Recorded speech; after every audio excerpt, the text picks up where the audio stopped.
For parents to spy on their kids, Tanisha admits that she does body searches, searching for hickeys and bruises when they come home after dates, and she says that is normal. Now, what her daughters do not know, of course they know that she searches them because they're the victim or they're getting searched, but they don't know about some of these other things like the diaries, and they're here, so we're going to have your daughters come out. They're waiting in the back. Come on out, Warnie and Winroom.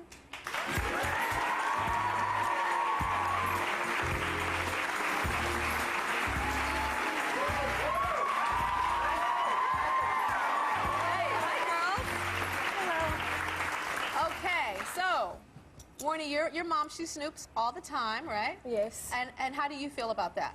I don't like it. She talks to my boyfriend, and she's like asking him personal questions about me, which I feel she should come to me and talk to me about it. She's like what kind of stuff? Like, are you sexually active? Are y'all kissing? Are y'all hugging?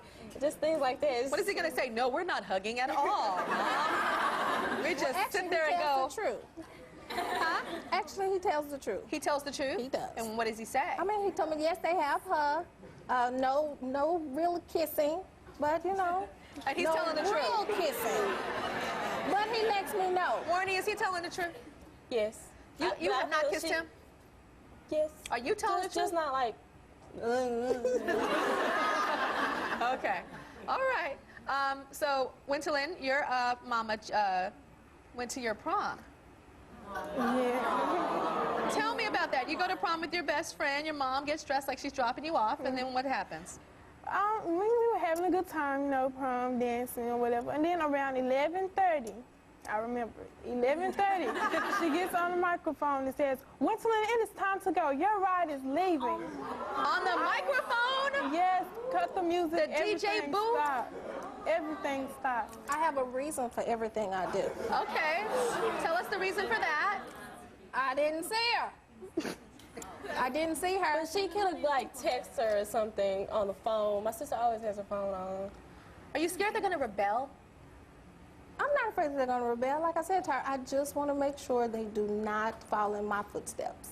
Okay, but don't you understand that when you go that hard, that it just makes somebody, when you tie up an animal, the animal doesn't just go, I'm so happy to be tied up. They go, There's a misconception here because these girls get to do everything they want to do. I do not stop them from doing anything that they want to do. You just follow along. Hey, I just need to know. Okay, Warnie, I know you have a diary, right? Tell me what that diary means to you. It's like my personal feelings that I write down and express to myself, and it's personal. I feel like nobody should read it, nobody should go through it because it's how I feel, and I don't want anybody to know. Yeah, and tell me what the steps that you go to make sure that nobody reads that. Well, I tie it a certain way. It's a certain way I tie it, and I like put it under my pillow. Like if it's laying face down, then I make sure my pillow is counter-cornered or something. Your little secrets. Yes. Okay, well, Tanisha took a camera and showed us a little something of what she does with her daughters.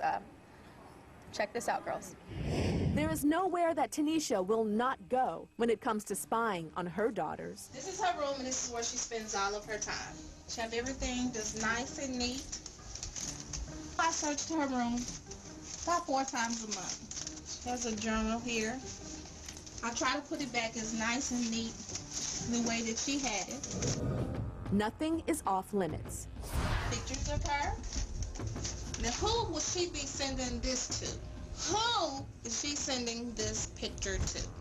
I had to do a quick search because now I have to go and pick them up from cheerleader practice. I didn't find anything here, but when her and her sister gets home, I'm sure they'll have a sister talk, and we'll check and see what's going on then. The girls are home from practice, so they're in the room talking. This is what I normally do to hear and see if they have any what's going on. Morgan's on his cell phone. I'll get the cell phone. We'll check it out as soon as she get in the shower. I bought everybody the same kind of phone, so that way I'll know how to operate it. Write down a few phone numbers, especially these new ones. It's not that I don't trust my daughter. It's just that I want to protect her. She even reads their journals. Okay. She met some young man who wrote her a letter saying that he's telling her who he is and where he's seen her and how old he is.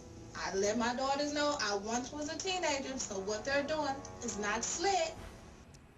Warnie, I see you watching that, and you look really mad and hurt, both of you guys. Yes. Tell your mother. I don't like it. Mom, why do you have to do this? You raised us well. We're good kids, straight A students, on a roll, and I don't understand why would you do that to us? And you are. I love you, but I have to protect you. I tell you over and over, Warnie, I was a teenage mom, and I don't want that to happen to you. I see you going down the same road that I did, and I just How don't is she want going that down to the same road of I mean, teenage motherhood? straight A students, very popular. The boys liking her and everything. It just happens. And I'm afraid that it will happen to them. I'm scared. Okay, we have to take a break, and I think your family needs some help. I really think you need help because I do feel, Tanisha, that it is love. I think it's just misguided, misplaced. But I do feel the love that you have for your children, but I think you need help because I see a ticking time bomb. If you were my mom, I'd be buck wild in the club, dropping it like it's hot and popping bottles. We'll be right back.